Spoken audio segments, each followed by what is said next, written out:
Hello फरमाइश। आदाब madam. आदाब। श्रीनगर से बात कर रहा हूँ साहिल। ये श्रीनगर की वादियों के बारे में तो हमने बहुत सुना है, हमने देखी भी है उसकी खूबसूरत वादियां, और उसकी खूबसूरती का क्या बयान करें।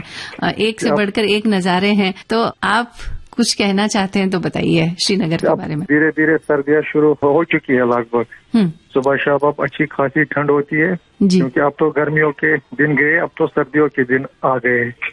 अब जो यहाँ का खान पान वो तो मुख्तलिफ होगा गर्मियों से, और जो यहाँ के कपड़े वो भी मुख्तलिफ होंगे जी। अब गर्मियों के कपड़े लगेंगे, सर्दियों के कपड़े लगेंगे गरम गरम, और एक महीने के बाद लगभग अब कांगड़िया भी शुरू होगी और ब्लावर भी शुरू होंगे जी जी।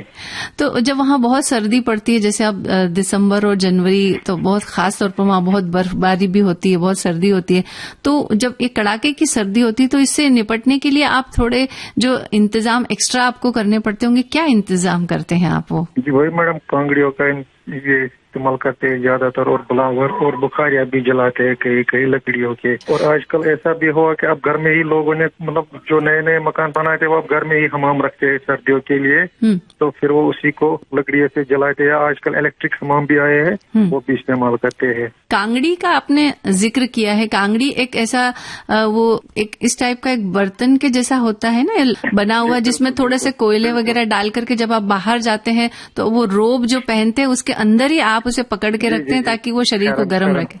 जी बिल्कुल, फरन के अंदर पहनते हैं। हाँ। और वो मिट्टी का बना हुआ जो बर्तन होता है ना, उसी से उसका भी बर्तन बनता है, लेकिन अब उसको दूसरे से बाहर से वो फिर वो बनाते हैं। वो एक तरह का लकड़ी ही होता है जिससे फिर वो उसको बंद करते हैं। बेंत की जो लकड़ी होती है उस तरह की जो नरम लकड़ी होती है उससे बनाया जाता है ना। बिल्कुल बिल्कुल सही जी। साहिल जी अपनी पसंद का गाना बताइए। फिल्म का नाम है इम्तिहान। लता की आवाज में रोज शाम आती थी